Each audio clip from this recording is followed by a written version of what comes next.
You can't talk about the new NSX without talking about the 1990 NSX, the original Japanese supercar. It burst onto a scene that was filled with, well, supercars from Europe. If you wanted a car that went really fast and looked insane, you had to look to Europe. Well, Acura changed all that with a car like this. It did crazy things like drill holes in the accelerator and brake pedal in order to make the car go faster, to save weight. But if you're not excited about this 2019 piece of engineering sitting beside me, you're missing out.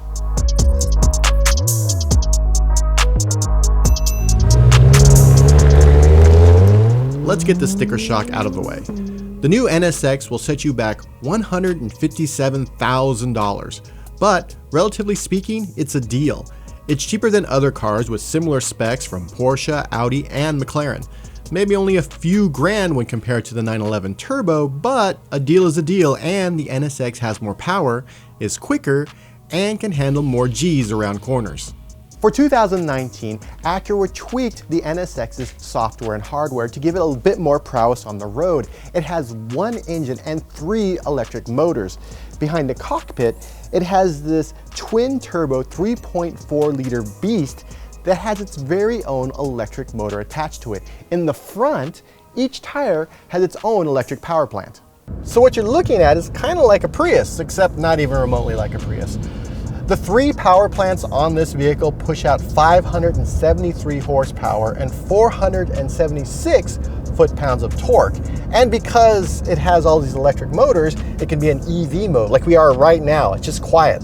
The gasoline engine, it's not running right now. We're just cruising along.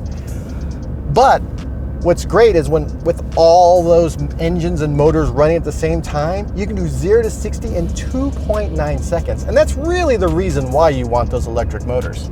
Because the front wheels are powered by electric motors, they're able to very quickly, in the blink of an eye, adjust themselves in order to improve the handling both in straightaways and around corners. It's called torque vectoring, and it's awesome.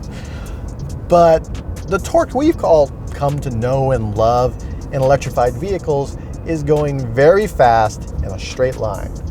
And this car can do that. In fact, when you put the car in launch mode, which we won't do because we're on public roads, the first 0.15 seconds of this car being propelled forward is done so by the 3 electric motors. So they sort of give it the little to get the car going, and then the gas engine catches up and pushes the car up to 60, 100, whatever you want to do.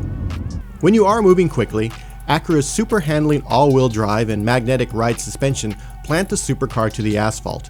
Freeway on-ramps, switchbacks, in fact, anything I threw at the NSX, it steered through without issue. Meanwhile, the electronic steering stiffened the wheel of the steering wheel appropriately while getting around the sharpest of corners for an almost natural mechanical feeling.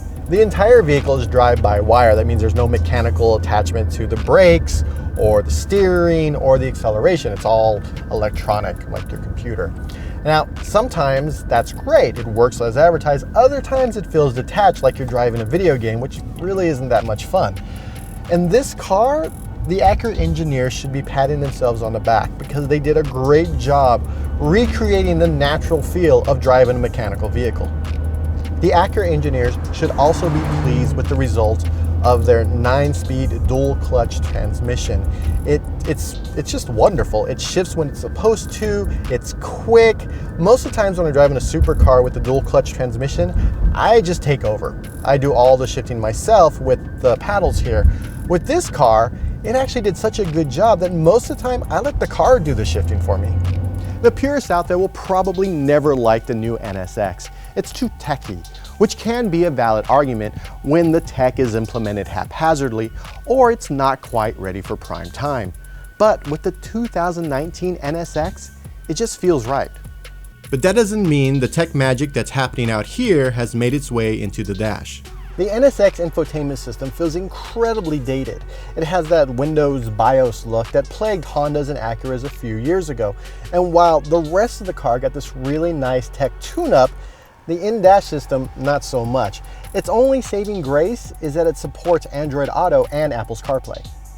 The dash cluster itself is bright, easy to read, and gives you a quick and easy way to see how power and suspension are distributed in the 4 drive modes: quiet, which keeps the exhaust growl under control, Sport for cruising around town with a bit more power, Sport Plus when you're pushing the car around corners, and finally Track Mode for when, well, you're on the track.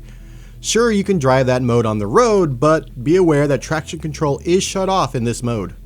Other than a few carbon fiber flourishes here and there and this very racetracky feeling steering wheel, the rest of the car pretty much just kind of seems like an Acura. It's not wacky or exotic like other supercars, which is good or bad depending on your taste. Now the seats themselves are actually very comfortable. They're race seats and I'm a fan of those, and they're nice and they got a little squishiness to them. But there is one sort of weird wackiness about this car, and that there are no cup holders right here. Instead, if you decide to go to Starbucks or McDonald's or whatever, you have to reach into your glove compartment, pull this handy dandy thing out, shove it here into your center console, and you can put your drink there, which is fine unless you have a passenger, and if they want to drink as well, they're just going to have to scooch over to the door. The interior is a bit underwhelming if you're looking for flash. If you're the type of person that would just rather have a car that goes fast and looks cool on the outside, the NSX is here for you. The exterior is beautiful. The NSX is a supercar without some of the more exotic elements, like doors that open up. It just has regular doors. It's also not all pointy with sharp, edgy design elements. Now, it does have a see-through window for the rear engine, but it's not garish or wacky or in your face. It does have a trunk, but you can only fit one carry-on and maybe 2 backpacks in here. Now, I will want to warn you that it gets warm in here because it's right behind the engine and right above the exhaust. So you shouldn't store any sort of ice cream in there. But if you're on your way home from the taqueria, it will keep your burritos toasty. And that's part of the fun of the NSX. You can take it to a local taqueria for burritos or to the track. During my time with the car, I had to drive in traffic and behind some very slow drivers coming up the coast from Santa Cruz. I never felt exhausted trying to tame the vehicle. I could easily switch drive modes and just cruise. Supercars, while powerful and fun to drive, are typically fragile.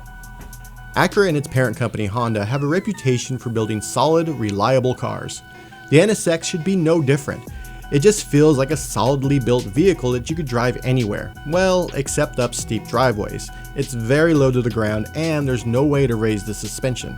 As far as supercars go, the NSX is a blast to drive. It has a lot of tech that works with the driver instead of trying to replace them. Other than a disappointing infotainment system, it's car technology done right. Thanks for watching, and if you're a fan of electrified vehicles that go fast, be sure to subscribe to Engadget, where we'll have a review of the new Zero SRF motorcycle.